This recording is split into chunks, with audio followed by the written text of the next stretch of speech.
पवित्र भूमि पर विराजमान होती है।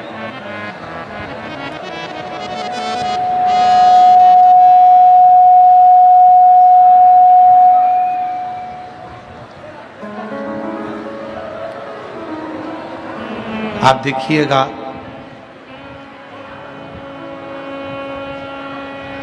यदि पूरे महाराष्ट्र का अगर विकास देखना है और पूरे महाराष्ट्र में लक्ष्मी की उन्नति देखना है प्रत्येक व्यापारियों के चेहरे पर, प्रत्येक व्यापारियों के चेहरे पर अगर उन्नति देखना है और प्रत्येक व्यापारियों के चेहरे पर यदि तरक्की देखना है तो महाराष्ट्र का विकास श्रीपुर सिरपुर से देखने को प्राप्त हो जाता है। और यहाँ से बढ़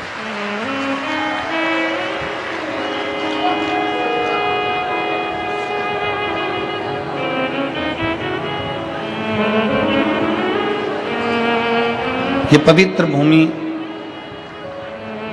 श्रीपुर शिवपुर, जहाँ महाराष्ट्र की पवित्र धरा पर बैठकर आप और हम भगवान शंकर की विरल कथा का लाभ ले रहे हैं।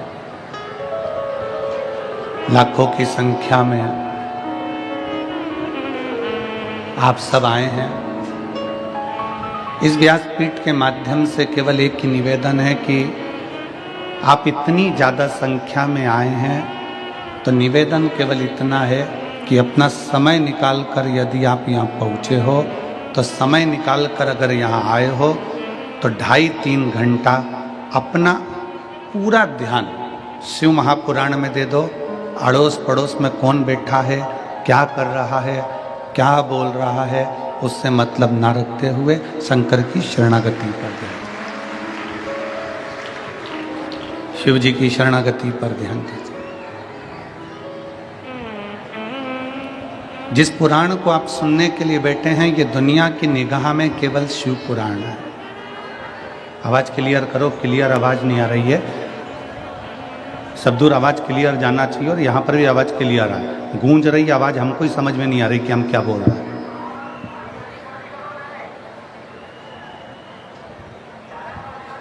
दुनिया की निगाह में ये केवल शिव पुराण हो सकती है।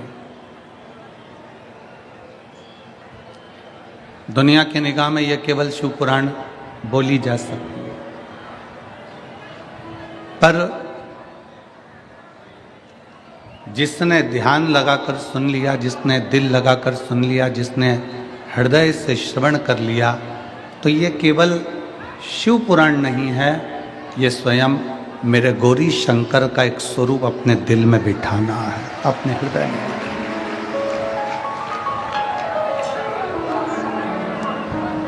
जिस आस को लेकर, जिस विश्वास को लेकर, जिस भरोसे को लेकर, जिस दृढ़ता को लेकर, जिस मन को लेकर, जिस चित्त को लेकर आप लोग यहां पहुंचे हैं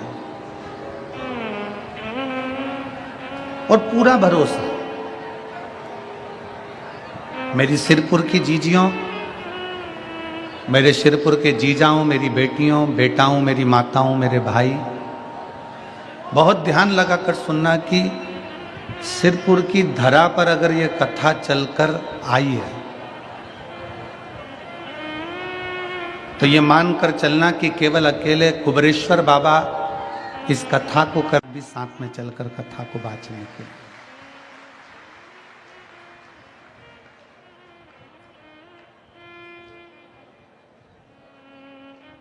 एक विश्वास, एक भरोसा, एक दृढ़ता।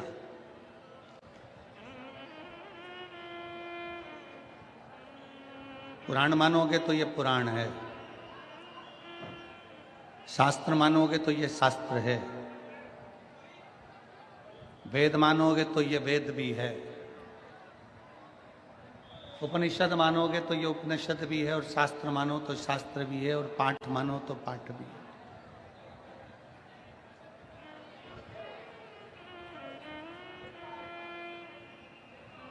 पर जिसकी चित्त वृत्ति में, जिसके हृदय में, जिसके दिल में, जिसके मन में जो आकांक्षा लेकर, जो इच्छा लेकर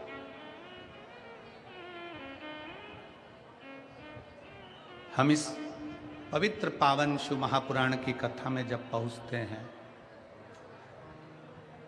तो हमको लाने वाला भी कोई दूसरा नहीं रहता, शंकर भगवान खुद कृपा करते हैं और सोचते हैं, विचारते हैं कि इसको कथा के पंडाल तक लेकर जाओ, इसको कथा के पंडाल तक लेकर जाना है और इसका कल्याण मुझे करना है, इसका उद्धार मुझे करना है।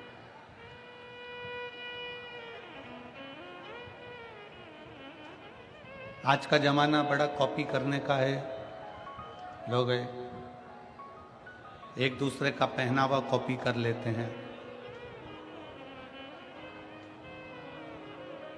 पड़ोसन ने अगर पीले कलर की साड़ी पहनी तो आपने पीली साड़ी पहनी। किसी की हेयर स्टाइल देखकर आपने अपनी हेयर स्टाइल को बदल लिया।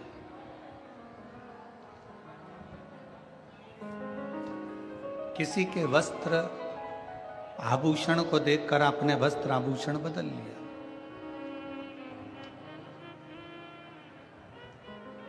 किसी के स्वरूप को देखकर आपने अपना स्वरूप बदल लिया। किसी के घर को देखकर घर बदल लिया, पर्दे बदल लिए, बेडशीट बदल ली। दुनिया बहुत कॉपी करती है। छोटे से बच्चे को बोलो कि तू कुत्ता की आवाज निकाल के बता, तो वो कुत्ता की आवाज निकाल। किसी व्यक्ति को बोलो कि तू गधे की आवाज निकाल कर बता, तो वो गधे की आवाज निकाल।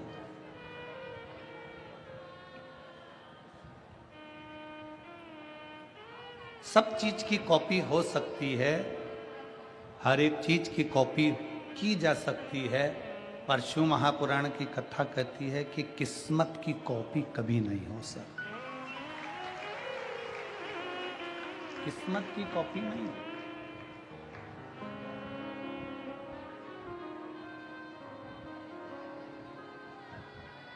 पहनावे की कॉपी कर सकते हो, कपड़े की कॉपी कर सकते हो, डिजाइन की कॉपी कर सकते हो, घर की कॉपी कर सकते हो, गाड़ी की कॉपी कर सकते हो, अपने आभूषण, रतन, माणिक, मोती, सोना, चांदी सब की कॉपी हो सकती है। हेयर स्टाइल, कलर, डिजाइन सब की कॉपी हो सकती है, पर किस्मत की कॉपी नहीं।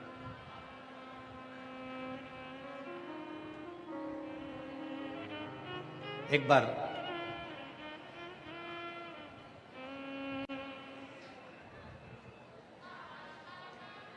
माता कात्यायनी ने भगवान देवाधिदेव महादेव से एक प्रश्न किया।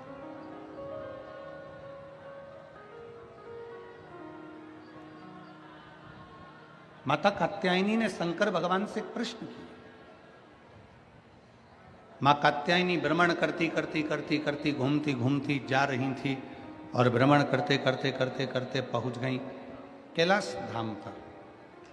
बाबा बैठे हुए थे।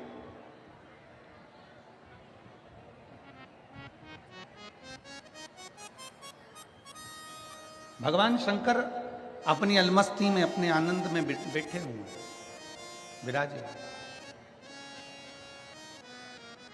और कात्यायनी माता ने जैसे ही शंकर भगवान को देखा, प्रणाम किया, नमन किया, बाबा से निवेदन किया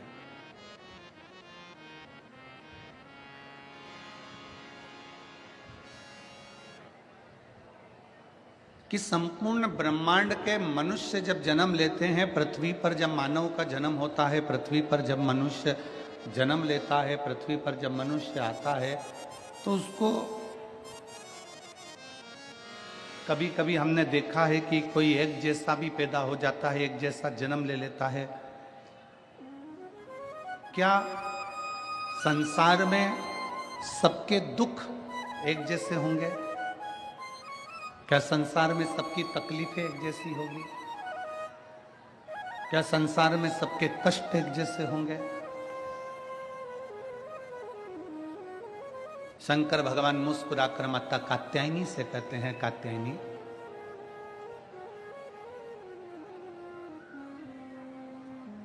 तुम जब द्वापर में पूजी जाओगी, कात्यायनी तुम जब द्वापर में पूजी जाओगी, स्वयं ब्रज में निवास करने वाली गोपियां तुम्हारा पूजन करेंगी, तुम्हारी आराधना करेंगी, तुम्हारी विनती करेंगी, तुमको पूजेंगी। तब उसी द्वापर में भगवान कृष्ण का प्रागट्य होगा। भगवान कृष्ण प्रगटे, और जब भगवान कृष्ण का प्रागट्य होगा, भगवान कृष्ण जब प्रगटेंगे, आप दर्शन करोगे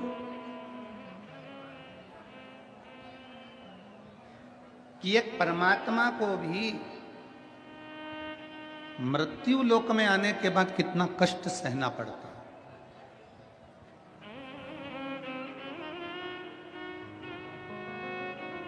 त्रेता में भगवान राम जी का प्रागट्य हुआ, जन्म हुआ, प्रगटे। पृथ्वी पर अगर भगवान राम भी अगर आए हैं, राजा के घर में उनका जन्म हुआ है, राजा के घर में वो पैदा हुए हैं, राजा के घर में वो आए हैं, राजा के घर में वो पहुंचे हैं, तो उनकी किस्मत भी अलग है, उनका भाग्य भी अलग है, और उनकी किस्मत का कर्म का भोग उनको भोगना है। इसलिए पहले भी कहा, आज फिर कहते हैं कि मत बुरे कर्म कर बंदे, वरना पछताएगा भगवान की आंखों से। जिनको आता है साथ में बोलो, मत बुरे कर्म कर बंदे, वरना पछताएगा भगवान की आंखों से तू बच नहीं पाएगा, तू बच नहीं पाएगा। अरे ओ अज्ञानी मत कर नादानी, अरे ओ अज्ञानी मत कर नादानी। तेरे कर्म का फल भी तू ही पाएगा, जैसा किया तूने तेरे आगे आएगा। मत बुरे कर्म कर बंदे, वरना पछताएगा भगवान की आंखों से तू बच नहीं पाएगा, तू बच नहीं पाएगा। अरे ओ अज्ञानी मत कर नादानी। अपने कर्म का भोग मनुष्य को भोगना पड़ता है।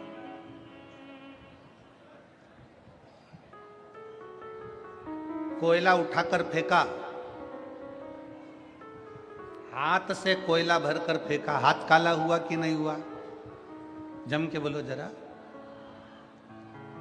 आवाज तो यहां तक आना चाहिए। हाथ काला हुआ कि नहीं हुआ? हुआ ना। पानी से धोने पर साफ होगा कि नहीं होगा? हो जाएगा। कोयले से हाथ काला हुआ, पानी से धोया साफ हो गया। धूप में दिन भर काम किया, सूरज की रोशनी से काले पड़ गए, पानी से साफ हो गए। डॉक्टर के पास गए, साहब थोड़ा सा चेहरा चमकाने की क्रीम दे दो।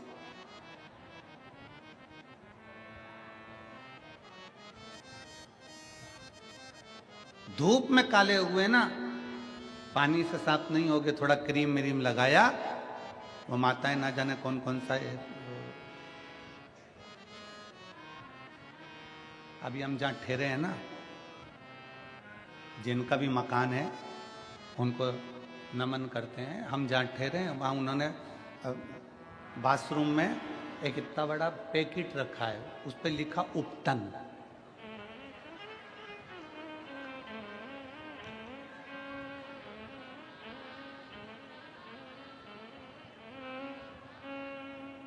उस पर उपटन लिखा था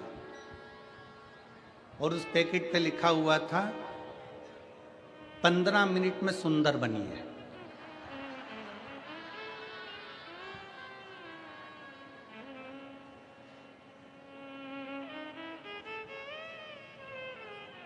हमने आशीष से कहा, रे आशीष, इसका फोटो खींच लो, पूरा माल खरीद के अफ्रीका में बेच दो। 15 मिनट में सुनना।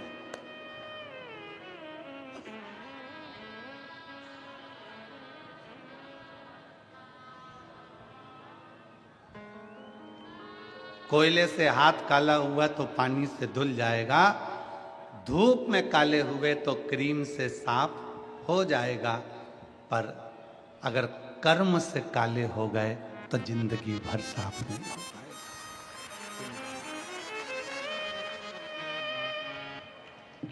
कोयले से हाथ काला हुआ पानी से साफ हो जाएगा, क्रीम तुम्हें धूप से काले हुए तो साफ कर देगा, पर जब हमारे कर्म हमको बेकार कर्म हम जब करते हैं, किसी का बुरा करते हैं, किसी को गाली देते हैं, किसी का अपशब्द करते हैं, किसी को ताना देते हैं, कोई बेकार कर्म हम जब करते हैं तो हमारे को एक जन्म नहीं ना जाने कितने जन्म तक भोगना पड़ता है, तो भी हमारा कर्म साफ नहीं हो पाता, तो भी हमारा कर्म साफ नहीं हो पाता।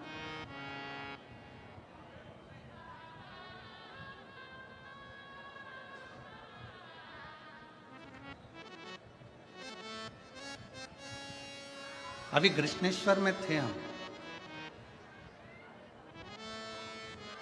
एक बुजुर्ग माता ऊपर स्टेज पर राघव जी की कथा में मिलने के लिए आई और उसने कहा, कर्म का लिखा कहां मिटाया जा सकता है, कर्म का लेख कहां ले जाकर मिटाया जा सकता है। ऐसा कोई रबड़ है, पेंसिल से लिखा रबड़ से मिटा दिया, पेन से लिखा एक सफेद इंक आती है उससे मिटा दिया, स्केच पेन से लिखा भी मिट सकता है, कलम से लिखा मिट सकता है। भाग्य में विधाता ने कुछ लिख दिया, इसको किस चीज से मिटाया जा सकता है? हमने कहा शिव महापुराण से मिटाया जा सकता है।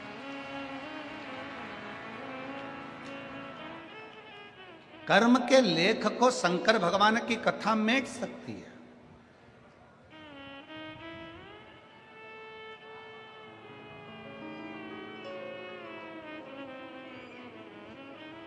रामचरितमानस में भी तुलसी बाबा ने लिख दिया कि अगर भाभी को मेट सके तो वो केवल त्रिपुरारी हैं, शिव।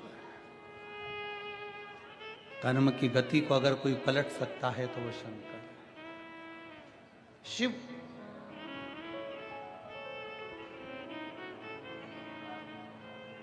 कर्म की गति को अगर कोई पलट सकता है, कर्म की गति को अगर कोई बदल सकता है तो केवल शंकर बदल सकते हैं।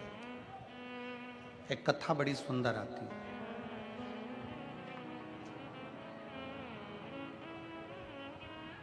भगवान शंकर की तप साधना तोड़ने के लिए कामदेव को भेजा गया। शिव जी की तप साधना को तोड़ने के लिए कामदेव को भेजा और कामदेव से कहा कि शंकर जी की तप साधना तोड़ दो।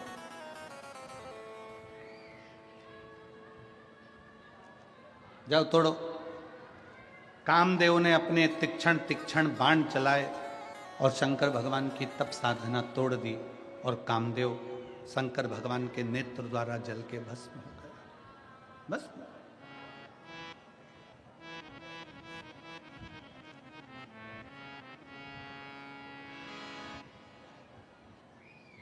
कात्यायनी माता कह रही हैं शंकर भगवान से कि कर्म की गति का लेख कैसे मिट सकता है, तो शंकर जी की यह कथा कह रही है, शिव जी का यह चरित्र कह रहा है। मनुष्य की देह मिली है, मानव का शरीर मिला है, मानव की देह मिली है, हम जानते हैं। हम आपको बोल देंगे ना कि तुम किसी से झूठ मत बोलो, तो भी तुम कुछ भी कर लो। कली काल में, संसार सागर में, इस कलयुग में आपका और हमारा जन्म हुआ है। इस कली काल में आप और हम सब जन्मे हैं। हम आपको मना कर दें कि झूठ मत बोलना, ऐसा नहीं है कि आप नहीं बोलोगे। कहीं ना कहीं मोबाइल पर बातचीत में झूठ निकल जाता, हो जाता।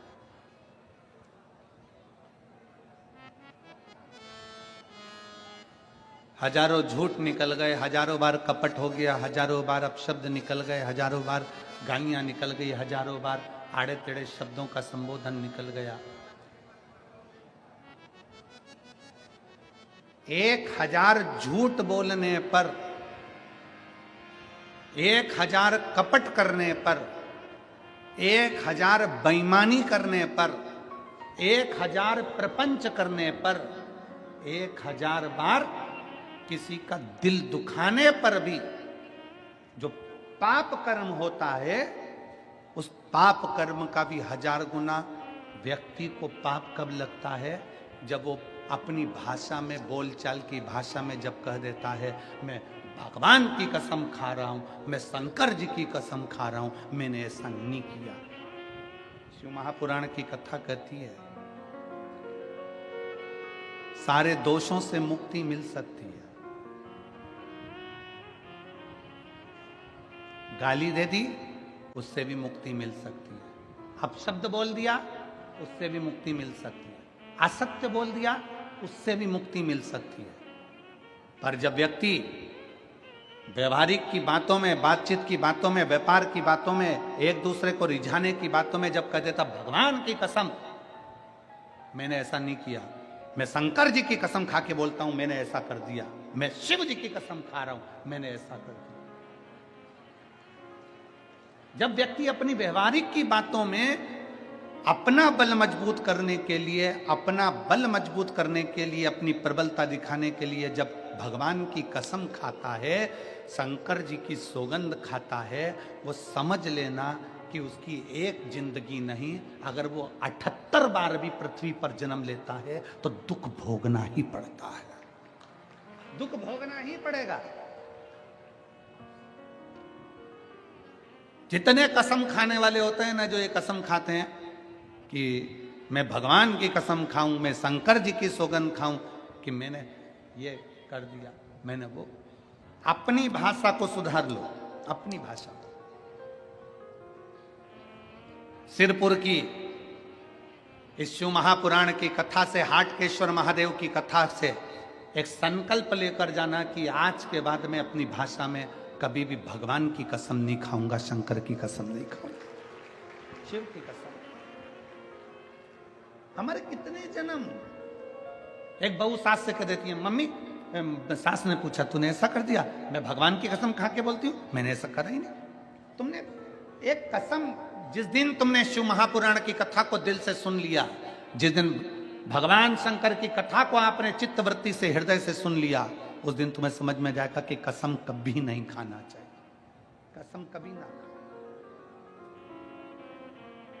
देवता की कसम, देवी की कसम, शिव की कसम, भगवान की कसम कभी नहीं खाना, कभी नहीं। सारे कर्मों का भोग भोगना सरल है, पर कसम जब हम खा लेते हैं, झूठी तिरछी कैसी भी कसम, चाहे तुम अच्छे हो, तुम सत्य बोल रहे हो, तुम सब कुछ कर रहे हो, परंतु हम भगवान की कसम ना खा।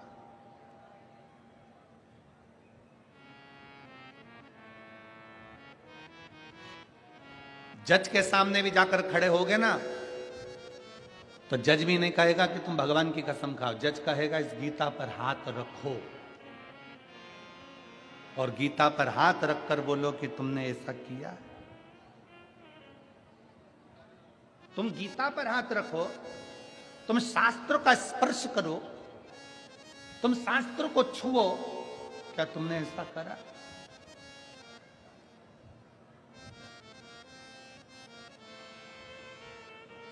कसम खाने के लिए देवता के सम्मुख में नहीं कहा जाएगा कि तुम भगवान की कसम खा के बोलो तुमने ये करा है, तुम शंकर जी की कसम खा के बोलो तुमने ये किया है, तुम शिव जी की कसम खाकर बोलो तुमने ये किया ना।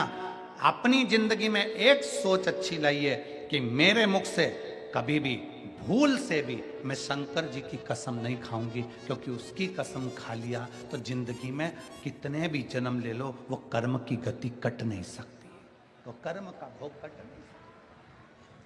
गलती हो गई पूर्व में, हमसे गलती होती है, मनुष्य है, मानव की देह। कोई आकर हमसे कह दे कि गुरुजी आज तक मैंने जिंदगी में कोई गलती नहीं करी, आज तक मैंने जिंदगी में कोई गलती नहीं करी, तो हम उसको हाथ जोड़कर कहेंगे तेरा पैदा होना ही बेकार है। क्योंकि जो मनुष्य बनकर पैदा हुआ है वो गलती करता है, और गलती करता है तो संभलता है, और संभलता है तो आगे बढ़ता है। तूने गलती नहीं करी तो काहे का तू मनुष्य पैदा हुआ? मानव गलती का पुतला है, मनुष्य गलती का पुतला है। हमने पहले गलती कर ली, हमें नहीं मालूम था कि शंकर को जल कैसे चढ़ता है, हमको नहीं मालूम था कि बेलपत्र का प्रयोग कैसे होता है, हमको नहीं मालूम था कि शिव स्तुति कैसे होती है, हमारे स्मरण में नहीं था कि शंकर का भजन कैसा होता है। गलती हमसे हो गई, पूर्व में हो गई, पर अब हमने सीख लिया। अब हमको समझ में आ गया कि शंकर की सौगंध खाने का कर्म भुगतान किया। अब हमको समझ में आ गया कि भगवान की कसम खाने का भोग क्या भोगना पड़ता, कर्म गति का भोग क्या। अरे मत बुरे कर्म कर वरना पछताएगा, भगवान की आंखों से तू बच नहीं पाएगा, तू बच नहीं पाएगा। अरे ओ अज्ञानी मत करना, कर्म की गति का भोग क्या। माता कात्यायनी ने भगवान शिव जी से पूछा क्या कर्म गति का भोग भोगना पड़ता है? क्यों नहीं? भगवान राम राजा दशरथ जी के घर में जन्म लिए। राजा दशरथ जी के घर में उनका प्रागट्य हुआ, पर उनको भी वन में जाना पड़ा कर्म गति के अनुसार, वन भोगना पड़ा। भगवान कृष्ण का प्रागट्य हुआ, पर कर्म गति का अपना गांव अपना नगर छोड़कर द्वारका में बसना पड़ा, कर्म गति।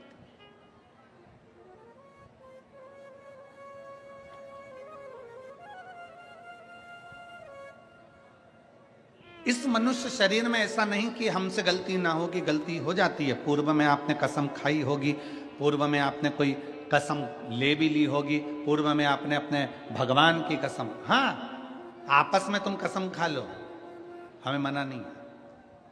पति पत्नी आपस में तुम कसम खा लो, मैं तुम्हारी कसम खाती हूं, और पति कहते मैं तेरी कसम खाऊं। खाओ, जैसे सुपारी खाओ ऐसे कसम खाओ, खाओ।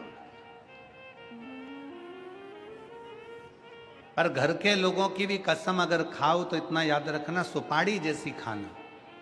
खाया, और जैसे सुपारी खाने वाले होते हैं ना, सुपारी खाने के बाद जगह देख लेते हैं थूकने की, तुरंत जगह देखते हैं और थूक देते हैं। बस अगर घर में भी अगर आप रह रहे हैं, परिवार में रह रहे हैं, अपने कुटुंब में रह रहे हैं, कसम भी खा ली, गुस्सा भी आ गया, तो याद रखना मुंह में सुपारी की तरह रखो, थोड़ी देर बाद उसको थूक दो, अपने भीतर मत उतारो, नहीं तो वो कहीं अटक सकती है। अपने भीतर आ गया गुस्सा, आ गया क्रोध, खा ली कसम, पर भगवान की नहीं। मेरे भोले बाबा की कसम नहीं खाना, मेरे भगवान की कसम नहीं खाना, कभी भूतो ना भविष्य, कभी भी, कभी।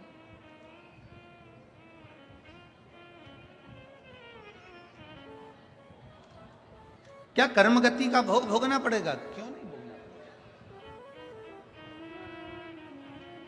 इस कोयले के हाथ को पानी से धो लेंगे, धूप में काले हुए तो क्रीम से धो लेंगे, पर कर्म का लेख कौन मिटा सकता है?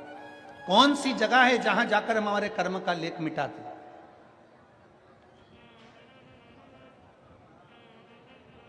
कौन सी ऐसी जगह है जहां जाकर हमने जो पूर्व में करा हुआ है, हमने अभी भी जो कर्म करा हुआ है, हमने झूठ बोल दिया, प्रपंच कर दिया, छल कर दिया, बेईमानी कर दी, कपट कर दिया, हम फिर कहेंगे संसार में जन्म लिया है तो हम मना भी कर देंगे, तो तुम ऐसा नहीं कि झूठ नहीं बोलोगे, आप कपट नहीं करोगे, बेईमानी नहीं करोगे, सब कुछ करना है, संसार में जन्म लिया, कलिकाल में जन्म लिया है।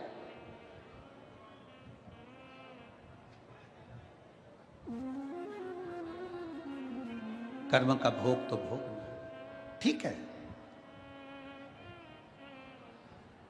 हम क्यों कहते हैं आपके नगर में, आपके शहर में, आपके गांव में, आपके गांव के पास में कहीं शिव महापुराण की कथा हो रही हो, 7 दिन अगर कथा हो रही है तो कम से कम उसमें से 3 दिन, 5 दिन, 7 दिन जाके अपनी दरी बिछाओ, अपना आसन लगाओ और 5 दिन, 3 दिन, 7 दिन बैठकर कथा का लाभ। कथा क्यों कहते हैं?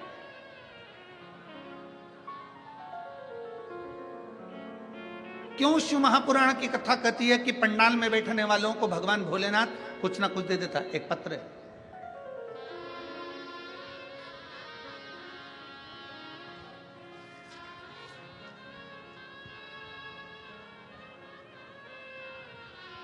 मैं योगेश रतिलाल पाटिल, मैं बोराला नंदुरबार महाराष्ट्र से हूं। कहीं बैठे हों तो हाथ हिला सकते हैं, अगर कहीं बैठे हों तो हाथ हिला सकते हैं। मैं योगेश रतिलाल पाटिल, मैं बोरला नांदुरबार महाराष्ट्र से हूं। पत्र को आप लोग आस्था चैनल पर और एलईडीओं पर पढ़ सकते हैं। अगर पत्र को पढ़ना हो, एलईडी पर दिख रहा है पत्र, एलईडी पर पत्र को आप आस्था चैनल पर पढ़ सकते हैं। मैं योगेश रतिलाल पाटिल, मैं बोरला नांदुरबार महाराष्ट्र से हूं। मेरी पहली शादी 2006 में हुई थी। मुझे 6 साल तक कोई संतान सुख प्राप्त नहीं हुआ। मैंने मुंबई में डॉक्टरों के पास बताया, डॉक्टर ने बोला कि आपको संतान नहीं होगी। फिर मैंने पुणे, नासिक में फिर डॉक्टरों के पास गया, वहां से निराशा होकर वापस आया। मुझे संतान ना होने के कारण मेरी पत्नी मुझे तलाक देकर चली गई। जब मुझे औलाद नहीं हुई, संतान नहीं हुई, तो मेरी पत्नी ने मुझे तलाक दे दिया। मेरी पत्नी चली गई। फिर मेरी दूसरी शादी 2015 में हुई। शादी को 5 साल हो गए, तब मुझे संतान का सुख नहीं मिला। फिर डॉक्टर के पास गए, डॉक्टर को बताया तो डॉक्टर ने कह दिया तुम्हें संतान नहीं होगी, तुम्हें संतान की प्राप्ति नहीं होगी। पहली पत्नी ने तलाक दे दिया, दूसरी शादी हो गई, 5 साल हो गए, डॉक्टरों को दिखाया तो डॉक्टरों ने कह दिया तुम्हें संतान नहीं होगी। फिर निराशा उत्पन्न हो गई।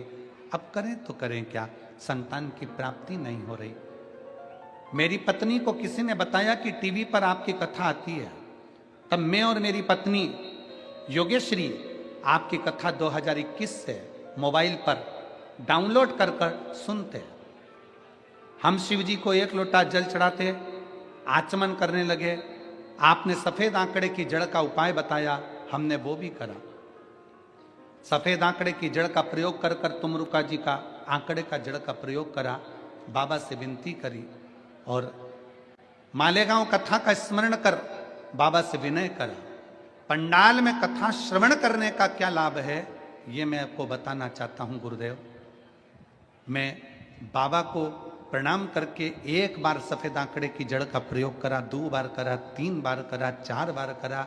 दुनिया के लोग 1-2 बार करते होंगे, मैंने 4 से 5 बार सफेद आंकड़े की जड़ का प्रयोग करा और फिर पंडाल में बैठकर बाबा से विनती करी। आज बाबा की कृपा से मेरे 2 अक्टूबर 2022 को डॉक्टरों की लेखनी को भी पलट दिया और भोलेनाथ ने भाग्य पलट के मेरे को औलाद दी।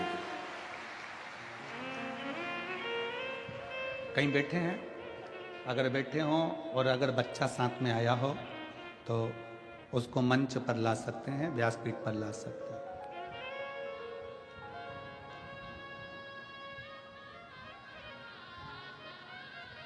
दो अक्टूबर 2022 को मेरे घर में बच्चे ने जन्म लिया। और मैं बाबा को यहाँ प्रणाम करने के लिए पंडाल में आया हूँ गुरुदेव। भीड़ बहुत होने के कारण पीछे हूँ, अगर कहीं बैठे हो तो अवश्य। शिव तत्व आ रहे हैं बच्चे को लेके, हाँ ठीक है, आ जाइए। क्या देगा बाबा पंडाल में बैठने पर? उस भाई ने लिखा मुंबई के डॉक्टरों को दिखाया, सबने मना कर दिया। पुणे के डॉक्टरों को दिखाया, नासिक के डॉक्टरों को दिखाया, पर सबने मना कर दिया। पुणे, नासिक, मुंबई सब डॉक्टरों ने मना कर दिया कि तुम्हें संतान नहीं हो सकती, तुम्हें औलाद नहीं। पहली पत्नी ने केवल संतान नहीं हुई इसलिए तलाक दे दिया, और दूसरी संतान 5 साल तक औलाद नहीं हुई, तब किसके भरोसे रहे, किसके आश्रित रहे? कोई ने कहा सियोर वाला महाराज कथा करता है, आसन लगा कर सुनो। टीवी के सामने बैठ गए, आसन लगा लिया, दिल से बाबा से प्रार्थना कर। मालेगांव की कथा में पंडाल में बैठकर कथा कर सुन। कैसे देगा, कहां देगा, कब देगा, किस रूप में देगा, वो जाने।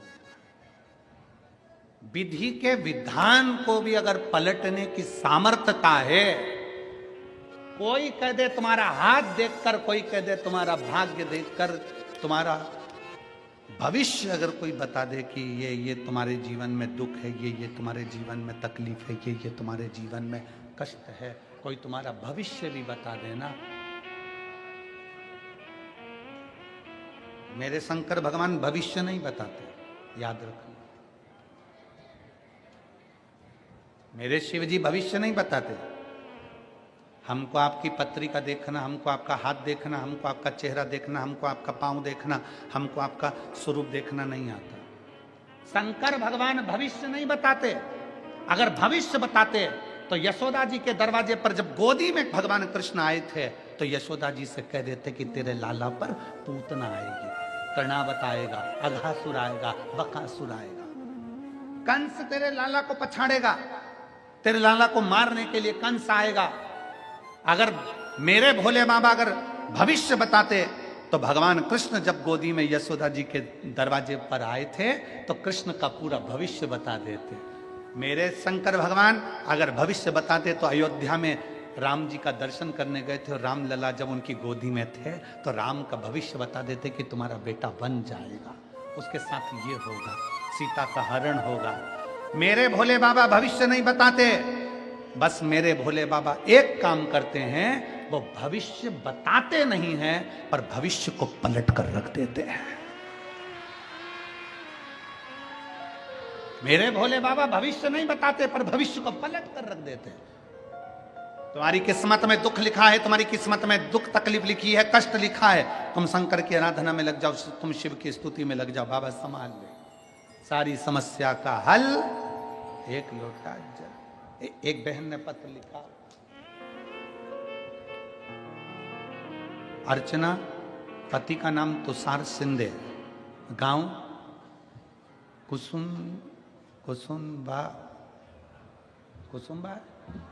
कुसुम्बा, जिला धुलिया। कहीं बैठी हो तो हाथ हिला सकती हैं। अगर कहीं बैठी हो, अर्चना, पति का नाम तुषार सिंधे, गांव कुसुम्बा, जिला धुलिया। कहीं बैठी हो, हाथ हिला सकती हैं। और अगर बच्चा आया हो साथ में तो उसको लेकर आ सकती हैं। मेरी शादी को 12 साल हो गए थे, संतान प्राप्ति नहीं हुई। मैंने सिरपुर, धुलिया, जलगांव जाकर डॉक्टर को दिखाया। जगह जगह से निराशा हाथ लगी, संतान का सुख नहीं हुआ। फिर मैंने टीवी पर पलटते पलटते आपकी कथा देख ली और कथा सुनना प्रारंभ करी। आपकी धुलिया और मालेगांव आयोजित कथा का लाभ लिया। पत्र को आप लोग एलईडी पर पढ़ रहे होंगे। धुलिया, मालेगांव की कथा का लाभ लिया। उन्हीं कथा में मैंने पशुपतिनाथ का व्रत प्रारंभ कर दिया, व्रत किया। बाद में मैं मेरे मामा जी के गांव गई और वहां मामी जी के कहने पर मैंने सफेद आंकड़े की जड़ का प्रयोग भी किया। गुरुदेव, क्या सत्य में पंडाल में बैठकर कथा सुनने पर क्या बाबा देता है? गुरुजी, सत्य मायने में तो पंडाल में भी जगह हमको नहीं मिली थी। हमने धूलिया की कथा एक पेड़ के नीचे बैठकर पूरे 7 दिन श्रवण करी थी। बाबा ने ऐसी कृपा कर दी गुरुदेव कि 12 साल बाद मुझे संतान का सुख प्राप्त हो गया।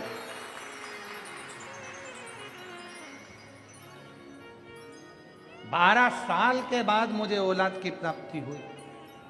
12 साल नहीं है पंडाल में जगह। अभी भी आप देखिए, आस्था चैनल के माध्यम से आप लोग देख रहे होंगे, फेसबुक यूट्यूब के माध्यम से देख रहे होंगे, एलईडीओ के माध्यम से देख रहे होंगे।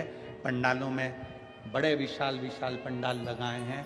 इतने बड़े बड़े पंडाल तो शायद ही हमने कहीं देखे हों। इतने विशाल पंडाल आप लोगों ने, इतने विशाल विशाल पंडाल। ये जो डूम आपने लगाया है बीच वाला, ये डूम भी इतना विशाल है कि इसका पीछे तक का सौर तत्व देखेंगे तो बड़ा विशाल। दोनों आसपास के डूम भी बड़े विशाल विशाल। फिर टेंट के पीछे टेंट, फिर कहीं के टेंट, और उसके बाद भी बाहर लाखों शिव भक्त जहां जगह मिल गई वहां बैठकर कथा का लाभ ले रहे। इतिहास रच दिया आपने महाराष्ट्र का। पहले दिन की कथा में इतना भीड़, इतिहास रच दिया महाराष्ट्र का कि महाराष्ट्र की पहले दिन की कथा में इतने पंडाल और इतनी अपार भक्तों की भीड़ देखकर आश्चर्य है। कितना और खाली ना जाता कोई दर से तुम्हारे, खाली ना जाता कोई दर से तुम्हारे, मैं भी खड़ी हूँ नंदी बाहे पसारे, अपने हृदय से लगा लो गिरा जा रहा हूँ, उठा लो भोले अपने दर से अब तो न टालो, गिरी जा रही हूँ, उठा लो भोले अपने दर से अब तो न टालो, गिरा जा रहा हूँ, उठा लो। आप बैठे हो कथा में, अजय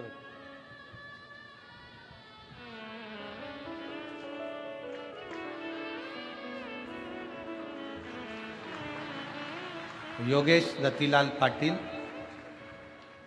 जब संतान का सुख नहीं हुआ, पहली पत्नी चली गई, दूसरा विवाह हुआ, 5 साल तक औलाद नहीं हुई, तब बाबा पर जल चढ़ाकर कथा पंडाल में बैठकर सुनी और आंकड़े की जड़ का प्रयोग 4 बार किया। बाबा की कृपा से संतान की प्राप्ति।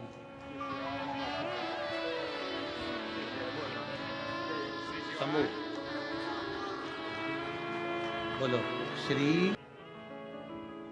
अपने भरोसे को जिस दिन आपने दृढ़ कर लिया, शिव क्यों ना,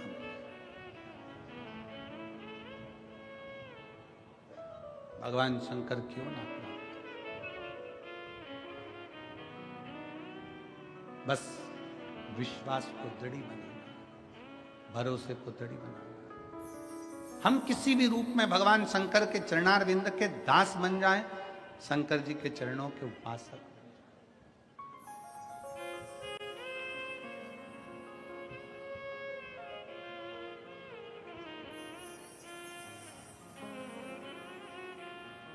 मेरे भोले बाबा आपका भविष्य कभी नहीं बताएंगे, कभी भी नहीं।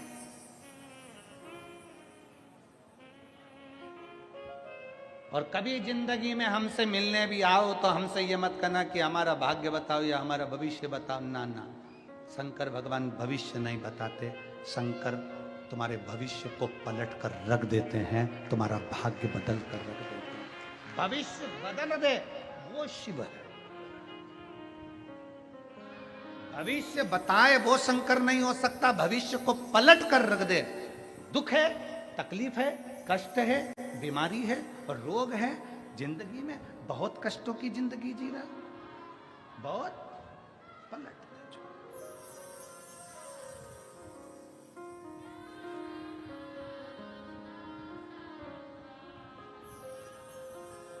और किसी की सामर्थ्यता नहीं, किसी की। देवता देते हैं पल्ला झाड़ कर और देव अधिदेव महादेव देता है छप्पर फाड़ कर। वो देता है, छप्पर फाड़ कर देता है।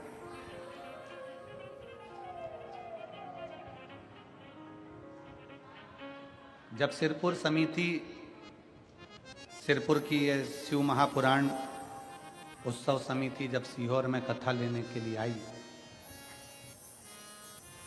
और सिरपुर की ये कथा लेने के लिए जब समिति पहुंची तो हमने इनसे, आप समिति वालों से पूछना, हम पहले तो मिले नहीं, बाद में जब हमारा मिलना हुआ तो हमने इनको बिठाकर समझाकर एक ही बात कही, दूसरी कथा होती है तो उसमें श्रोता आते हैं। और सिरपुर के जितने लोग कथा लेने आए थे उनसे पूछना, हमने कहा दूसरी कथा होती है तो श्रोता कथा सुनने के लिए आते हैं, शिव महापुराण की कथा होती है तो श्रोता नहीं आते, शंकर स्वयं कथा सुनने के लिए आते हैं। शिव स्वयं, एक एक बच्चे बच्चे में शंकर है, एक एक कण कण में कंकर में शंकर है। आप सब जितने श्रोता भाई बहन बैठे हैं इन सब के अंदर शिव समाया हुआ शंकर। समिति ने पूछा गुरुजी क्या करना पड़ेगा? हमने कहा बस एक काम करना, जितने शिव भक्त आए उनका पेट भरा जाए, आराम से वो रहें, 7 दिन कथा सुने, भोजन की व्यवस्था हो जाए, क्योंकि हम किसी व्यक्ति को भोजन नहीं करा रहे। जब भंडारा करो तो ये सोच कर करना कि किसी के रूप में ना जाने किस वेश में मेरा नारायण आएगा और भोजन कर कर चला जाए। आटा देने वाला आटा देता है, चावल देने वाला चावल देता है, दाल देने वाला दाल देता है, तेल देने वाला तेल देता है, मसाले वाला मसाला देता है। किसी की सामर्थ्यता 5 किलो आलू की होती है, कद्दू की होती है, मिर्ची की होती है, हरा धना की होती है, अदरक की होती है, वो पटक कर चले जाता है। वो इस भाव से देकर जाता है कि वो दिल से कोई खाएगा, दिल से प्रेम से पकाओ। और ये समझकर वो मालेगांव से एक टीम आती है सेवा करने के लिए। वो काका तो अभी उनकी तबीयत थोड़ी गड़बड़ चल रही, बाबा अच्छा करेंगे जल्दी। और वो टीम आती है तो वो जब खाना परोसती है तो कहती है, लो भोले बाबा चावल ले लो, लो भोले बाबा सांबर ले लो भोले बाबा सब्जी ले लो। क्योंकि भोजन लेने वाला सामने व्यक्ति नहीं है, मेरा भोलेनाथ। और यहां पर भी मैं सिरपुर के जितने सेवादार लगे हुए हैं, जितने सिरपुर में, चाहे आप पार्किंग में लगे हो, चाहे आप पंडाल में लगे हो, चाहे आप भोजनशाला में लगे हो, चाहे आप पानी पिलाने में लगे हो, चाहे आप चौकीदारी में लगे हो, चाहे आप सेवा में लगे हो, आपसे निवेदन है किसी से भी बोलना, लो भोले बाबा लो पानी पी लो भोलेनाथ जल पी लो भोलेनाथ भोजन कर लो भोलेनाथ बिस्कुट ले लो भोलेनाथ ये टॉफी ले लो। अपने धन का सदुपयोग वही है जो इतना लाखों शिव भक्त, सिरपुर के इतिहास में पहली बार इतने शिव भक्त आए हैं, इनकी सेवा कर लो। शंकर किस रूप में आया? बड़े बड़े सेठों से निवेदन है, अपने भंडारे खोलो, खूब पवाओ, खूब खिलाओ, खूब दिल से सेवा कर लो। 7 दिन पूरे होंगे, ये शिव भक्त जाएंगे, इनके हृदय से शिव भक्ति से श्री शिवाय नमस्तुभ्यम से तुम्हारी झोलियां ना जाने कितना भर कर चले जाएंगे। मेरा भोलेनाथ, मेरा शंभू, मेरा त्रिकालदर्शी, मेरा कैलाशी, मेरा अविनाशी, मेरा शंकर, मेरा कुबेरेश्वर बाबा, मेरा कुबेर भंडारी तुम्हारा भविष्य नहीं देखेगा, मेरा कुबेर भंडारी तुम्हारा भविष्य बदलेगा। और वो बदलने वाला कोई दूसरा नहीं होगा, तुम्हारा भविष्य बदलने वाले तुम स्वयं। 1 लोटा जल सारी समस्या का हल, वो तुम्हें बदलना है। कैसे बदलना है? शंकर के दरवाजे जाकर 1 लोटा जल चढ़ा। शिव जी को एक लोटा जल चढ़ा। शंकर को क्या प्रिय है? एक लोटा जल। शक्ति को क्या प्रिय है? शिव और शक्ति इन दोनों की प्रियता काय में है? शक्ति की प्रियता काय में है? देवी को क्या प्रिय है? देवी को अग्नि प्रिय है, शंकर को जल प्रिय है। शक्ति को क्या प्रिय है? देवी को क्या प्रिय है? अग्नि। देवी जी के लिए क्या लगाते हैं लोग? अखंड ज्योत। देवी को अग्नि प्रिय है। शक्ति को अग्नि प्रिय है। हवन करते हैं, यज्ञ करते हैं, कंडा जलाकर, गोबरी जलाकर धूप देते हैं। शक्ति को अग्नि प्रिय है, शिव को जल प्रिय है। इसलिए भारत की भूमि का यह लेख पूरे संसार में प्रसिद्ध है कि जब आप हवन कर रहे हो, यज्ञ कर रहे हो, यज्ञ करते समय, हवन करते समय बड़ा यज्ञ कर रहे हो और उस यज्ञ करते समय अगर जल वृष्टि होती है तो हमारे यहाँ कहते हैं शिव और शक्ति का मिलन हो गया, मतलब तेरा कार्य सफल हो गया। भारत की भूमि का लेख है ये, हमारे शास्त्र और हमारे वेदों का प्रमाण है ये। यज्ञ करते समय बड़े बड़े यज्ञ होते हैं, अनुष्ठान होते हैं, हवन होता है बड़ा बड़ा। तुम्हारे गांव में भी यज्ञ होता होगा, हवन होता होगा। जब यज्ञ होता है, बड़े बड़े यज्ञ जब आप करते हैं और उस यज्ञ में कहीं थोड़ी बहुत जल वृष्टि हो जाए, थोड़ा बहुत पानी गिर जाए, तो बड़े खुश होना कि शिव जल का एक रूप है, शक्ति अग्नि का एक रूप है, दोनों का मिलन हो गया, मतलब हमारा कार्य सफल हो गया, हमारा करा गया अनुष्ठान सफल हो गया। शिव और शक्ति का मिलन है।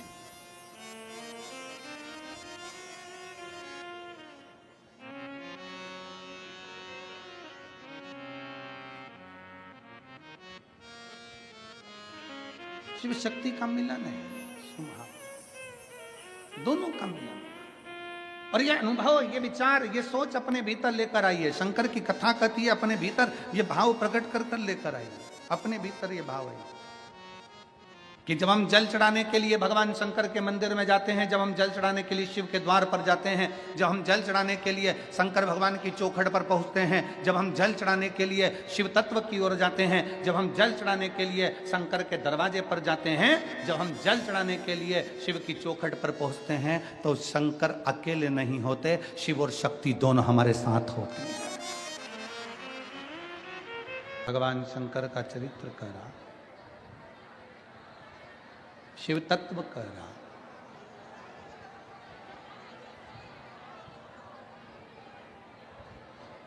कात्यायनी माता को शंकर भगवान का चरित्र स्मरण में आ रहा और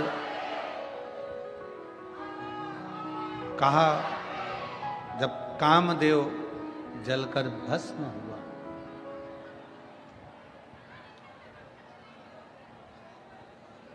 कामदेव भस्म होने के बाद कामदेव की जो भस्म थी, भस्म होने के बाद थोड़ा सा भस्म का अंश, थोड़ा सा भस्म का अंश वहाँ जो पड़ा हुआ था, जो गिरा पड़ा हुआ था, वो बस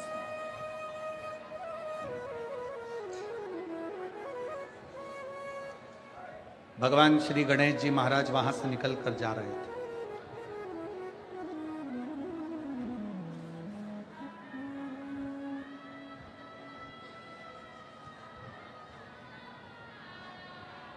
एक प्रश्न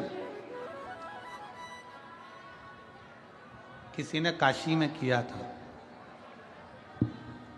जितने भी शिव भक्त काशी के कथा सुन रहे होंगे, उसमें से जिस भक्त ने प्रश्न किया था उसका स्मरण इस प्रश्न में। एक भक्त ने प्रश्न किया कि गुरुजी, शमशान शंकर भगवान का है, शिव का स्थान है, शिव वहां निवास करते हैं, भगवान शंकर वहां रहते हैं, शंकर भगवान वहां विराजमान है, शिव जी वहां विराजे हुए हैं, शंकर भगवान वहां विराजमान। अब शिव महापुराण की कथा कहती है, भगवान शंकर का चरित्र कहता है, शिव महापुराण की कथा कहती है कि गुरुजी, शमशान शिव का स्थान है,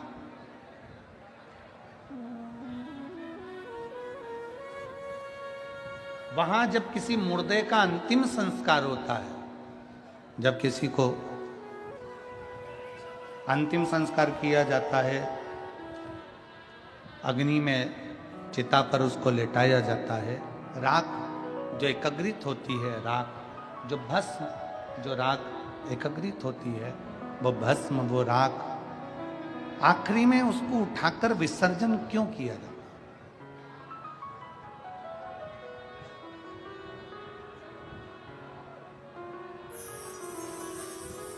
इधर का तो नहीं मालूम हमको, पर हमारे उधर का मालूम है कि तीसरे दिन राख को समेटने के लिए जाते हैं। इधर भी जाते हैं राख समेटने के लिए, खारी समेटने के लिए, अस्थियां संचय के लिए जाते हैं। किस लिए? क्यों? काय के लिए?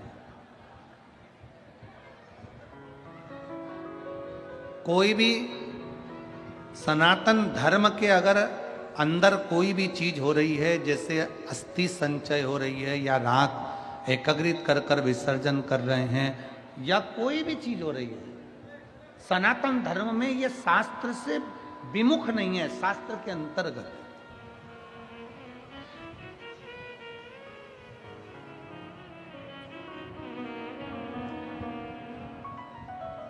किस लिए? क्यों? ये राख का संचय किस लिए करना चाहिए? राख का संचय किस लिए किया जाए? एक कथा आती है कामदेव के भस्म होने की। कामदेव के भस्म होने की कथा थी। कामदेव भस्म हो गए, शंकर भगवान के तीसरे नेत्र द्वारा, तृतीय नेत्र द्वारा कामदेव जलकर भस्म हो जाते।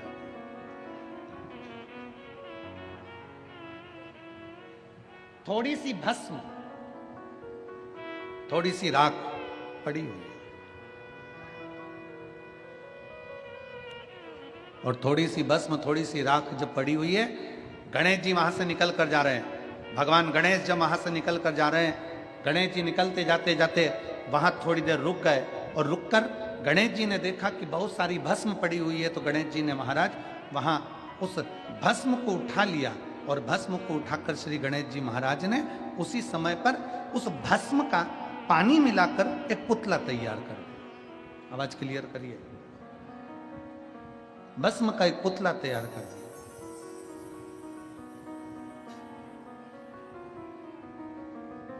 पुतला जैसे ही भगवान श्री गणेश जी महाराज ने भस्म का पुतला बनाया, और पुतला बनाया, थोड़ी ही देर हुई थी और उस भस्म के पुतले में प्राण आ गया।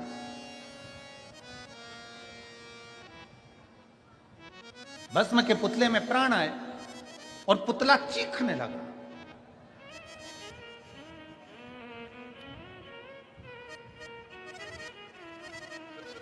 कामदेव जलकर भस्म हो गए। कामदेव का अगले जन्म का माता रति को वर भी दे दिया गया, सब कुछ। माता रति को वर भी दे दिया गया, सब कुछ।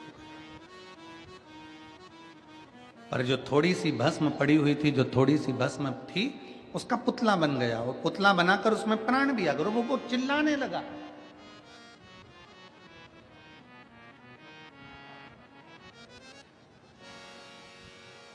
इतना चिल्लाया कि ब्रह्मा जी तक कानों में शब्द पहुंच गए।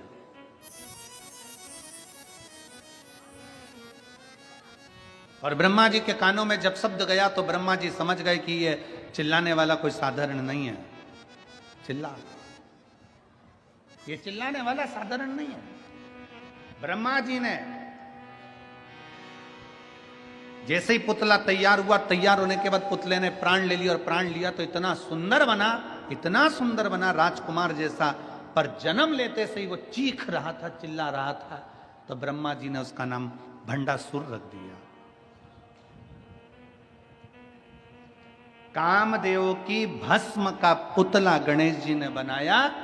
राख लगे उस पुतले का जन्म हुआ, एक बालक ने जन्म लिया, एक राजकुमार के रूप में, और उसका नाम भंडासुर रख दिया। भंड भंड भंड भंड ब्रह्मा जी चिल्लाए तो उसका नाम भंडासुर।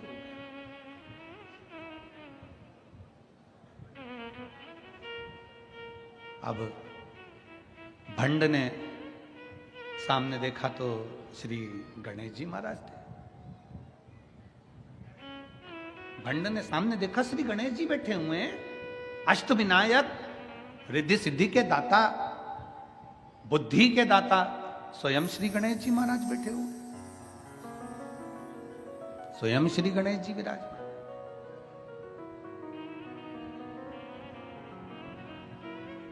भंड ने हाथ जोड़कर, असुर प्रवृत्ति का है, इसलिए हमारा सनातन धर्म कहता है कि जब किसी का अंतिम संस्कार हो तो अंतिम संस्कार होने के बाद उसकी राख का विसर्जन होना जरूरी है, उसकी अस्थि का विसर्जन होना जरूरी है।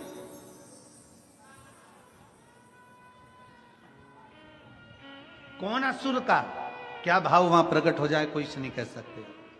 कौन असुर का? भंडासुर पैदा हो गया, जन्म ले। गणेश जी के हाथ जोड़कर बोला गणेश जी महाराज से, महाराज जी मैं आपके चरणों में पड़ा हूं, मेरा जन्म मैं नहीं जानता। गणेश जी ने कहा तुम इस भस्म से, इस राख से तुम्हारी उत्पत्ति हुई है, तुम्हारा नाम भंडासुर होगा, पर सुनो क्या चाहते हो मांगो। गणेश जी से वर मांगने के लिए भंड ने कहा दिया कि मुझे वर दीजिए कि मैं मरूं ना। गणेश जी ने कहा देख भाई, कोई भी वर देने की सामर्थ्यता मुझ में नहीं, वर देने की सामर्थ्यता मुझ में नहीं है। शिव महापुराण की कथा कहती है, घर में अगर कोई बुजुर्ग है तुम्हारे, घर में अगर कोई पिता है तुम्हारे, घर में तुम्हारी माता है, घर में तुम्हारे ताऊ हैं, घर में तुम्हारी ताई है, घर में तुम्हारे चाचा हैं, घर में तुम्हारी चाची हैं, घर में तुम्हारे काका हैं, काकी है, कोई घर में बुजुर्ग है, कोई घर में तुम्हारा सास ससुर बैठा है, घर में कोई बुजुर्ग बड़ा बैठा है, तो शिव महापुराण की कथा कहती है पूजन में, सत्कार में, आदर में सबसे पहले घर के बड़ों को आगे रखना चाहिए। सबसे पहले घर के बड़ों को आगे रखना चाहिए। और यहां तक शिव महापुराण की कथा कहती है, अगर मान लो 10 जजमान बने, 5 जजमान बने, 15 जजमान बने, 20 जजमान बने, तुम्हारे गांव की शिव पुराण की कथा में मान लो 8 बने, 10 बने, 15 बने, उसमें भी ये देखो कि बुजुर्ग कौन है, उस जजमान में बड़ा कौन है, उम्र में बड़ा कौन है, उसको आगे रखो। धन से नहीं, उसकी उम्र से आगे बढ़ाओ। उसको उम्र में बड़ा है ना, ये वृद्ध अवस्था में बड़ा है ना, इसको आगे।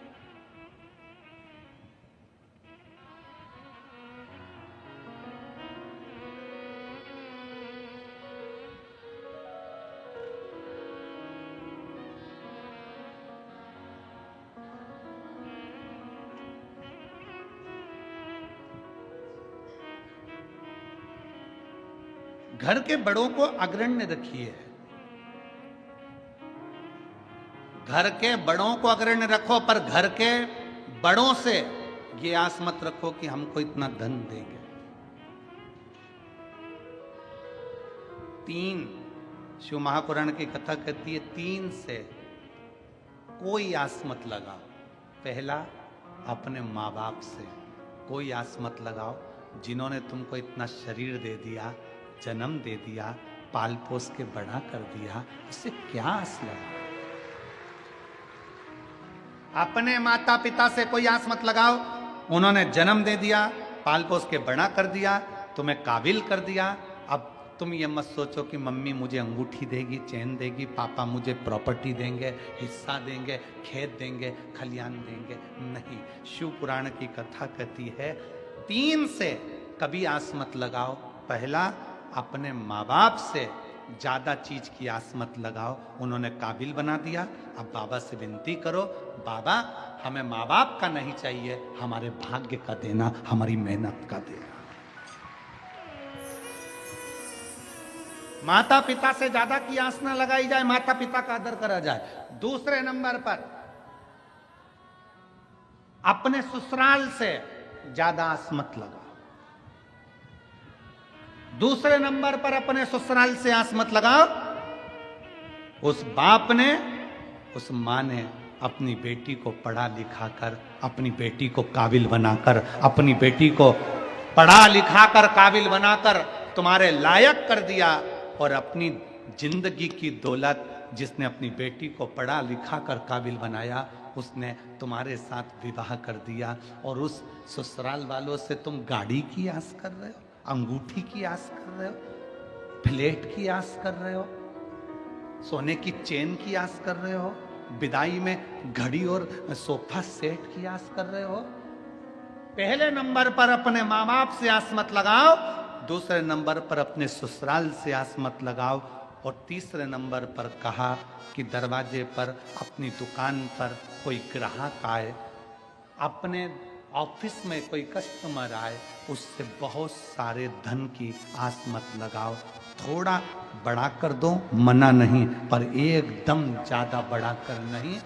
जब हम किसी ग्राहक को 10 रुपए की चीज 20 में देना चालू कर देते हैं तो वो एक बार तो ले लेगा, 2 बार ले लेगा, पर दूसरी बार नहीं आएगा। पर हम उसी ग्राहक को अगर थोड़ा सा बड़ा कर देंगे ना, थोड़ा बहुत बड़ा कर देंगे, तो वो जिंदगी भर जुड़ा रहेगा, तुम्हारे पास आता रहेगा। 3 से आस ज्यादा नहीं लगाना चाहिए। जम के बोलो पहले नंबर पर, जम के आवाज जलाएं। पहले नंबर पर माता पिता। जितनी बहुएं बैठी हैं, जितने बेटे बैठे हैं, तुम्हारे बाप के पास में, तुम्हारे पिता के पास में, तुम्हारे भाऊ के पास में जमीन है, जायदाद है, बंगला है, गाड़ी है, सब होने दो। तुम्हें जन्म देकर काबिल बना दिया, पढ़ा लिखा दिया, तुम्हें अच्छा बना दिया। अब तुम्हारे ऊपर निर्भर करता है कि तुम कितनी जमीन, कितनी गाड़ी, कितने बंगले कर सकते हो। माँ बाप की जायदाद पर सोचे ही मत कि मुझे हिस्सा चाहिए, बल्कि ये विचार करो कि मेरे रहते रहते मैं इतना कमाऊं, एक दिन मैं खुद बंगला बनाऊं और अपने माँ बाप को उस बंगले में रखूं।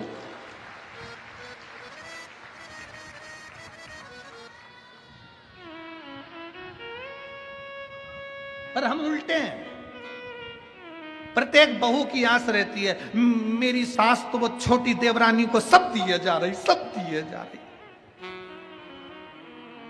मेरी सास तो वो जेठानी को सब दिए जा रही, मेरी सास तो वो जेठानी को सब दिए जा रही, मुझे कुछ नहीं दे रही। क्यों आस लगा कर बैठी है? बाबा ने तेरे को अच्छा पति दिया है ना, उस सास ने अच्छा बेटा दिया है ना तुझको, खूब आशीर्वाद दिया है ना तुझको, बहुत। अब ये विचार कर, मुझे सास का धन नहीं, मुझे ससुर की दौलत नहीं, ये विचार कर भोलेनाथ जी को जल चढ़ाते समय कहे कि मेरे पति का हाथ पकड़ना भोलेनाथ, और मुझे सास ससुर की दौलत नहीं, मेरे पति के बल की दौलत होना चाहिए, मेरे बेटों के बल की दौलत होना चाहिए। और वो दौलत हो कि एक दिन में मकान बनाकर, बंगला बनाकर, फार्म हाउस बनाकर, जमीन जायदाद कर कर, एक दिन में दुकान बनाकर अपने घर के बुजुर्ग पिता को और माता को उनके मरने से पहले उनको भी दिखाऊं कि पापा, बाबूजी, देखो मैंने ये बंगला बनाया है, देखो ये घर बनाया है। माँ बाप तुमसे धन नहीं लेंगे, पर माँ बाप इतने खुश हो जाएंगे कि मेरे जीते जी मेरा बेटा अपना काम करने लगा, आगे बढ़ने लगा, उन्नति की ओर चल रहा। अब बहुओं की सोच बनी हुई है कि हमारी सास हमें अंगूठी देगी, हमारी सास हमें चेन देगी, हमारी सास हमको साड़ी दिलाएगी, हमारी सास लीला कर देगी। बहुओं को चाहिए सास साड़ी दिलाए, ये आस मत रखो। बहुओं को चाहिए कि हे माँ जगजननी जगदम्बा दुर्गा भवानी, ऐसी कृपा करना, मेरा ऐसा अखंड सौभाग्य रखना कि मैं अपनी सास को भी साड़ी अखंड सौभाग्य के साथ दिलाती रहूं।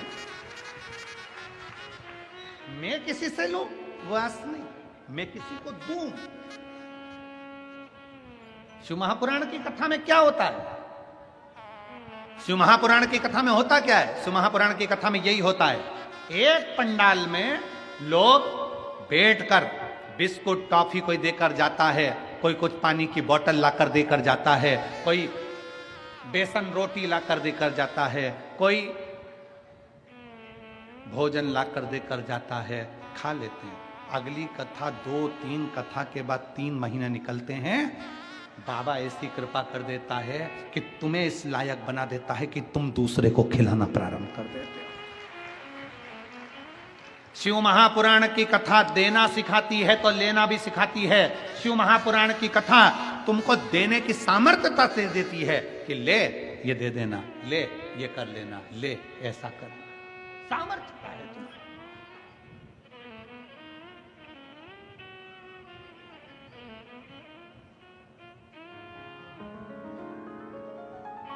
तुम्हारी सामर्थ्यता है।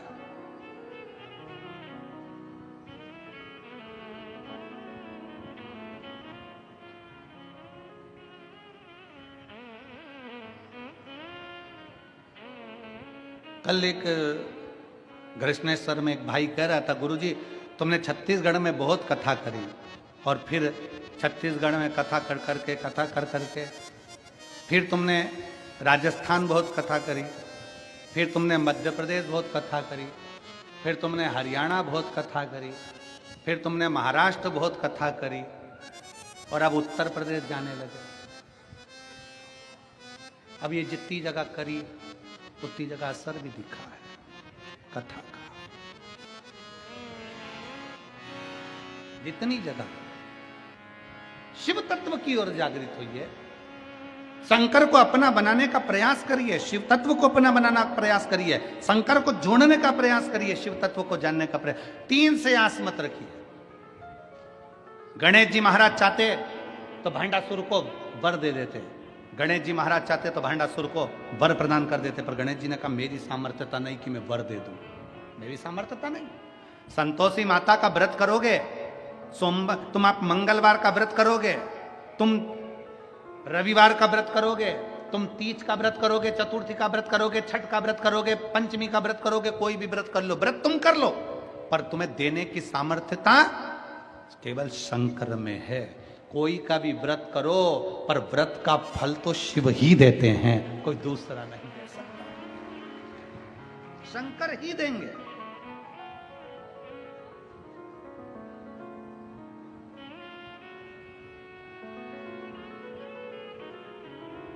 अपने भीतर वो बल उत्पन्न करो कि मेरा शिव। गणेश जी महाराज की कथा कर रही है, भगवान गणेश जी ने भांडासुर से कह दिया मैं नहीं दे सकता तुझको, मेरे पास देने की सामर्थ्यता नहीं है। क्या गणेश जी नहीं दे सकते? वो तो रिद्धि सिद्धि के दाता है, वो बुद्धि के दाता है, वो विद्वानों में भी विद्वान, सिद्धियों के दाता है। गणेश जी महाराज सब कुछ दे सकते थे, पर गणेश जी ने नहीं दिया, शिव के आश्रित छोड़ दिया। एक पत्र है,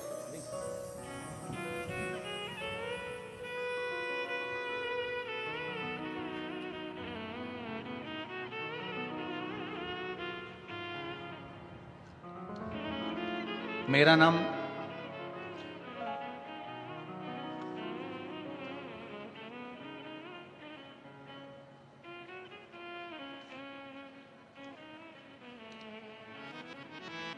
सो दिव्या संदीप पाटिल है। मैं धूलिया की रहने वाली हूँ। कहीं बैठी हो तो हाथ हिला सकती हैं। मेरा नाम सो दिव्या संदीप पाटिल है, मैं धूलिया की रहने वाली हूँ। पत्र को आप लोग एलईडी पर आस्था चैनल पर पढ़ सकते हैं। मैं धूलिया की रहने वाली हूँ। मेरा मोबाइल नंबर ये है, कहीं बैठी हो तो एक बेलपत्र लेने के लिए आ सकते हैं। मेरे पति धूलिया में पुलिस में हैं। मेरे पति धूलिया पुलिस में सर्विस करते हैं। मेरे पति को 29 जून 2024 को अचानक पेट में तकलीफ होने लगी, तो उन्हें धूलिया के भतवाल हॉस्पिटल में एडमिट किया। 5 दिन एडमिट करने के बाद उन्हें डॉक्टर्स ने सीटी स्कैन और सोनोग्राफी करने का कहा गया। तब 3 जुलाई की उनकी सोनोग्राफी और सीटी स्कैन की रिपोर्ट डॉक्टर को जांच कराई गई, तो डॉक्टर ने उनकी राइट किडनी पर गठान बताई और किडनी को खराब बताया। आप किसी किडनी स्पेशलिस्ट को जाकर दिखाओ। हम धूलिया में हमने खानदेश के कैंसर सेंटर की हॉस्पिटल में दिखाया। खानदेश के कैंसर सेंटर हॉस्पिटल में जाकर दिखाया तो किडनी में डॉक्टर ने कहा कि इनको एक गठान हो गई है। वो गठान किडनी में चारों तरफ से फंस चुकी है। उस गठान को निकालने के लिए प्रयास करना पड़ेगा। ऑपरेशन करेंगे तो किडनी भी निकलेगी और गठान भी निकलेगी। डॉक्टर की सलाह से हम सब उसी समय ससुर जी उन्हें मुंबई के टाटा मेमोरियल अस्पताल में ले गए। टाटा मेमोरियल अस्पताल में ले गए, कोई उपाय हो तो बताओ। गठान भी निकालना है तो किडनी को भी निकालना ही पड़ेगा। ये टाटा मेमोरियल हॉस्पिटल के डॉक्टरों ने भी कह दिया। तब हम उन्हें गुजरात के नायबाद के किडनी स्पेशलिस्ट हॉस्पिटल में ले गए, और गुजरात के किडनी स्पेशलिस्ट हॉस्पिटल में ले गए तो डॉक्टर ने वहां पर भी कह दिया कि इनकी किडनी को निकालना पड़ेगा, क्योंकि गठान उलझी हुई है, किडनी निकलेगी तो ही गठान निकलेगी। हम परेशान हो गए कि मुंबई हो, गुजरात हो, हर जगह पर किडनी को निकालना है, और किडनी निकलने के बाद जीवन क्या है। सब परेशान हो गए। तब मेरी सासू माँ को पूर्व विश्वास था कि बाबा ठीक करेंगे। हमने आपके बताए सारे उपाय, फिर सीहोर के रुद्राक्ष का जल, बेलपत्र खिलाना प्रारंभ करा। सीहोर जाकर रुद्राक्ष लाए, उसका जल देना प्रारंभ करा। हमें नहीं मालूम था कि रुद्राक्ष का जल इतना काम करता है, हम नहीं पहचानते थे। तब हम सीहोर जाकर रुद्राक्ष लाए, रुद्राक्ष का जल देना प्रारंभ करा। डॉक्टर को फिर वापस दिखाने गए तो डॉक्टर ने कहा कि इसका ऑपरेशन करना पड़ेगा, किडनी तो निकालना ही पड़ेगी, गठान भी निकालना पड़ेगी और किडनी। 6 अगस्त को हम ऑपरेशन के लिए उनको ले गए। हमारा दिल टूट गया कि हमने सीहोर का रुद्राक्ष का पानी दिया, उसके बाद भी बाबा ने हमारी नहीं सुनी। ऑपरेशन थिएटर में हमारे पति को लेकर चले गए। जब ऑपरेशन थिएटर में लेकर गए, ऑपरेशन के लिए जैसे ही किडनी के लिए ऑपरेशन प्रारंभ हुआ, हमारे ससुर को डॉक्टरों ने अंदर बुला लिया ऑपरेशन थिएटर में, और ससुर को बुलाकर कहा हमें समझ में नहीं आ रहा ये क्या हो रहा है, हमने केवल चीरा लगाया और किडनी तो स्वस्थ है, उसकी गठान अपने आप निकल कर बाहर आ गई है। हमें समझ में नहीं आ रहा, ये जीवन का हमारा पहला केस है कि हम किडनी निकाले बिना गठान कैसे निकाल लिए, और गठान निकल गई, किडनी रह गई। बाबा की कृपा से दोनों किडनियां काम कर रही हैं। गठान डॉक्टर ने कैंसर हॉस्पिटल में जांच के लिए भेजा। हमने फिर बाबा से प्रार्थना करी, बाबा अब तक तो निभाया, आगे भी निभाना, और जांच नहीं लाई। हम बाबा को यहाँ प्रणाम करने के लिए आए हैं। बाबा ने हमारी लाज रख ली। आज मेरे पति ठीक होकर पुनः वापिस धुलिया पुलिस में नौकरी कर रहे हैं। मैं बाबा को प्रणाम करने के लिए आई हूँ। एक लाइन अच्छी लिखी है, मेरे बाबा दया करना, मैं तेरे भरोसे हूँ। भोले बाबा दया करना,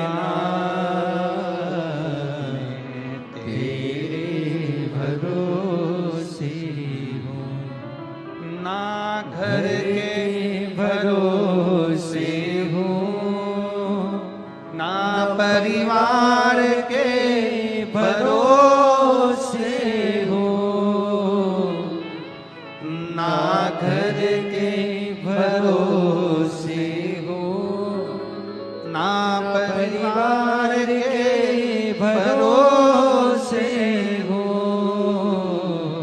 भोले बाबा दया करना, मैं तेरे भरोसे हूँ। मेरे बाबा दया करना, मैं तेरे भरोसे हूँ। दिव्या संदीप पाटिल, धूलिया मेरा मोबाइल नंबर है। इन्होंने एक लाइन अच्छी लिखी, डॉक्टर ऑपरेशन करते समय हमारे ससुर से बोलते हैं समझ में नहीं आ रहा, जिंदगी का पहला केस है, गठान अपने आप बाहर कैसे आ गई और किडनी सुरक्षित कैसे रह गई। ये जिंदगी का पहला केस है।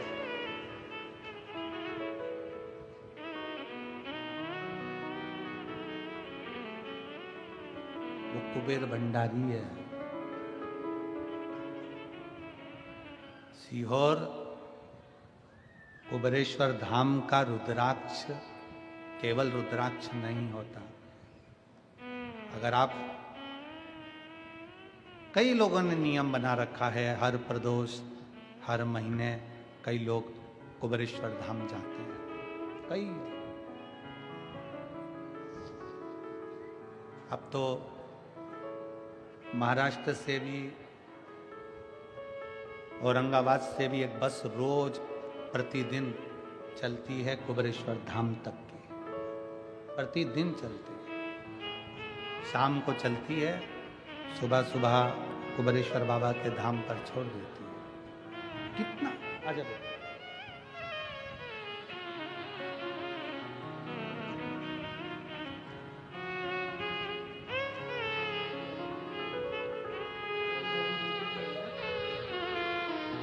दिव्या संदीप पाटिल, पति की ड्यूटी यहीं लगी हुई है, इसलिए वो यहाँ ऊपर नहीं आए हैं। एक बार जोरदार ताली बजाकर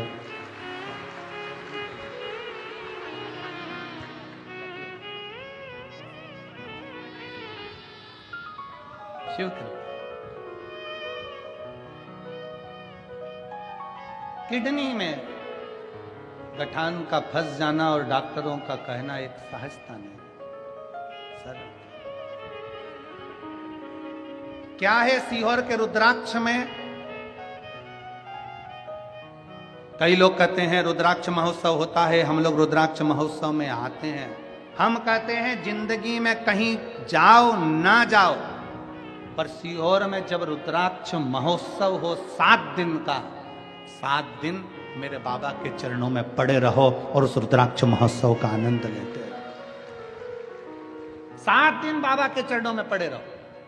कोई कहे हम पहले हो जाए बाद में, ना ना, आते रहो, बाबा तुम्हें बुलाता रहे। और कभी मौका लगे सीहोर जाने का तो कंकर शंकर 5 कंकर उठाकर उसका पूजन कर कर रख कर 1 कंकर लेकर बाबा से एक रुद्राक्ष झोली पसार कर बाबा देना। रुद्राक्ष को साधारण नहीं, जो बीमारी है, तकलीफ है, दुख है, जब लेते समय बाबा से प्रार्थना करना, बाबा हमारे दुख मिटाने के लिए आपको लेकर चल रही हूं, दुख मिटाने। उस बहन ने लिखा है, दिव्या पाटिल ने, कि ऑपरेशन थिएटर में ससुर जी को बुलाया गया और कहा कि ये पहला ऑपरेशन है जिसमें गठान बाहर निकल गई, किडनी रह गई है। विश्वास, भरोसा, दृढ़ता। और हमारा भरोसा कहता है, विश्वास कहता है, इस सिरपुर की धरा पर आप जो लाखों की संख्या में आए, जैसा नजारा काशी में 5वें, 6ठे और 7वें दिन था, वो नजारा तुमने पहले दिन कर दिया।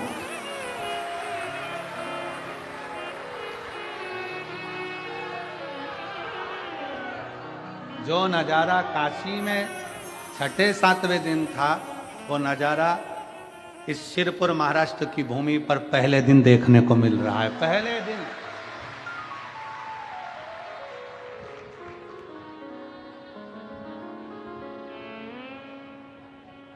और उस नजारे से भी भारी नजारा, ये शिव तत्व है, ये शंकर अवघड़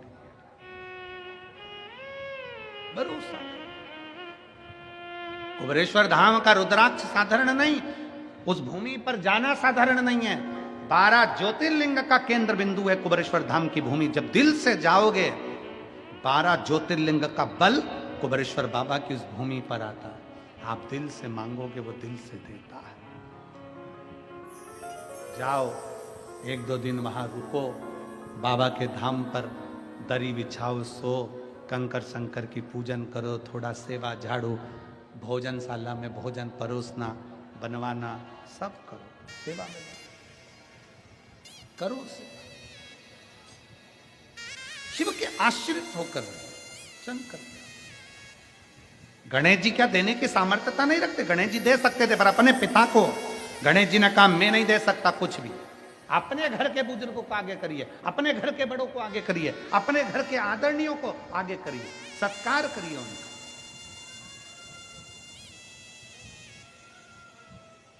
और आप सबसे निवेदन है, लाखों की संख्या में आप लोग पहुंचे हो, आपसे निवेदन है, अगर आपके पास में कोई बुजुर्ग बैठी हैं, आपके पास में कोई बुजुर्ग बैठा है, निकल रहा है, जा रहा है, बैठ रहा है, तो निवेदन है, प्रयास करना उन बुजुर्ग को पहले मौका देना, आगे बढ़ने का, बैठने का, जाने आने का प्रयास, उनको पहला मौका देना, आगे बढ़ने।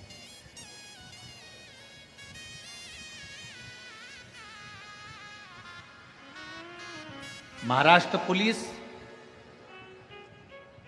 सिरपुर की यहाँ के कलेक्टर महोदय, SP, SSP, commissioner, IG, DIG, SDM, tehsildar, पूरा चिकित्सा विभाग, पूरा पीडब्ल्यूडी विभाग, इस कथा को हम रात से देख रहे हैं। जब रात को आए थे लाखों की भीड़ थी, हम रात से देख रहे हैं। पूरी पुलिस प्रशासन ने बहुत मुस्तैदी से इस कथा को संभाला। पूरी महाराष्ट्र शासन को